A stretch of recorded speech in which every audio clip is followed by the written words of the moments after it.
It is really a beautiful view. It's so pretty. It's so nice to look out my front room windows and see all these little nubs coming up. So about 4 days ago, we had about 3 to 4 inches of snow out here, and those crocuses were just starting to push through. Lots of little orangey yellow nubs coming through. And it didn't matter. They kept growing, and everything's melted now, and it looks so beautiful. So the cool thing about having crocuses in your front lawn is they are one of the earliest bloomers, and who doesn't want to have flowers as soon as possible in their garden? I really wish I had planted more. So laying down low here, I can see all of these little tufts of leaves coming through. These are the crocus leaves, and they blend in seamlessly with the grass. You can't even tell they're there until they start shooting up the little buds. So they'll just stay grass-like, and then they die back when they're all done flowering and just kind of wither away. You don't know they're there, and then they come back next spring and under the right conditions, meaning I'm not using any herbicides and I'm not watering the grass. Those are perfect conditions. These will hopefully naturalize. So this was called a naturalizing giant crocus mix, and that simply means that naturalizing is they're going to multiply, which is the hope. So I can't imagine anything prettier in early spring than a whole yard full of purple, yellow, and white crocuses. It just makes me so happy. And then on the really warm days, when those cups open up, you'll look in and you'll find honeybees in them, just sopping it all up. So I think that that's a lovely way to welcome spring. And since I have you here with me, let me show you a few other bulbs that are just waking up in the garden.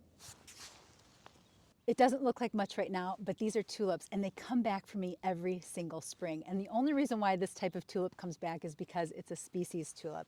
This variety is called Shogun, but several years ago I started with a variety called Lilac Wonder. After hearing people talk about species tulips, for some reason were rabbit resistant. And then I thought, if there's ever a place to trial species tulips, trial them for rabbit resistance, it would be in my garden, because I have a lot of rabbits at any given time. So sure enough, the Lilac Wonders were the first ones I planted, and they did beautifully. The rabbits just kind of snubbed their noses at them, and they still do. They don't touch them. So then I kept over the years adding more. This was my most recent addition. This one's called Shogun. Planted this in October of 2024, and it flowered beautifully last spring. And here we are again, here they come. And they're naturalizing, since like the crocuses that I planted, naturalizing simply means that if they like the conditions they're planted in, they will keep creating little bulblets, and they will just fill in this space. And I've got them coming all the way down here with the muscari. So it should be beautiful again. And they just obviously like their spot. They get morning sun, afternoon shade. It's a dry spot, just the way they like it. And I'm looking forward to orange and blue flowers again this year. Now this next variety here is Iris histrioides, or a dwarf iris called Catherine's Gold, and it only gets to be about 4 inches tall, which is why I planted it here along the edge of my side yard garden. And I feel bad because I always forget that they're planted here unless I happen to look down, and fortunately I do. And then all of a sudden, just like the crocuses, all of a sudden they're there. These have been blooming for a couple weeks, and they're unfazed by snow. We just had the snow melt off several inches, and they just kept pushing through. And my hope is that these little guys will naturalize, and I see signs of it here. There's some green nubs popping up around it.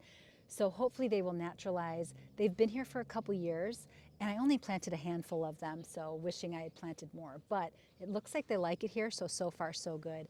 And just another easy, very early, late winter, early spring bloomer. Now I'm in my backyard, and these are the first crocuses I ever planted, probably about 8 years ago, if not longer. And you can see little, it's hard to tell, but little drops of purple throughout the grass here. And then over to the left there, and we had terrific wind the other day, and it blew my rain barrel off the patio. But rain barrel against the fence, need to move that. But just here, my hellebores are just starting to come up around the trees. And then these little green clumps back here are snowdrops. This was a variety, I believe this variety was Floripleno. Yeah. So delicate looking, and they are multiplying. I just had a handful of bulbs, and they are getting bigger. So I can come in right now is a very good time to actually divide these little clumps, because what I'd like to do is, stepping back here, is have this entire little area be snowdrops in the springtime. So in order to do that, the easiest way to do it is to just divide the clumps that I have and move them around in here.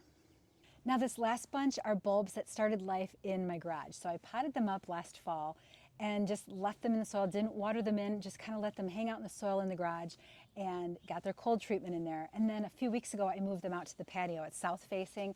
They were covered in snow the other day, came through fine, but I've got a combination of pots of daffodils and tulips. Now this pot here is something I just planted up a few weeks ago. I found a bunch of bulbs in the garage that I had forgotten to plant. Oh, they've already started to root in. So found a bunch of bulbs in the garage that I had forgotten to plant, and decided that I would just pot them up and see what happened. They all had little growth nubs happening on it, so I knew they were still alive. Some felt a little soft still, but I thought, why not? Otherwise, they're just gonna go in the trash. So let's see if I can get them to bloom. And I love the spacing on it. So these are just tete-a-tete daffodils and muscari, I think I have around the base. Muscari latifolium, I think. And beautiful yellow-blue combination. And we'll see how that turns out. But so far, so good. All right, guys, that's my garden for right now. Things are starting to wake up, and it's just so reassuring to have early bloomers, late winter, early spring bloomers, like the crocuses and the snowdrops and the hellebores starting to wake up, just to remind you that winter is nearly gone. We might have a few more snowfalls around here, but for the most part, we're getting close to the end and into a new beginning. So I will update you as things come into flower and things change, and things are changing fast around here, and I'm so excited to share that with you. So thanks for watching, guys, and if you liked the video, please throw me a thumbs up, subscribe, and also hit that bell so you never miss a post. All right, guys, I'll see you in the next one. Thanks for watching.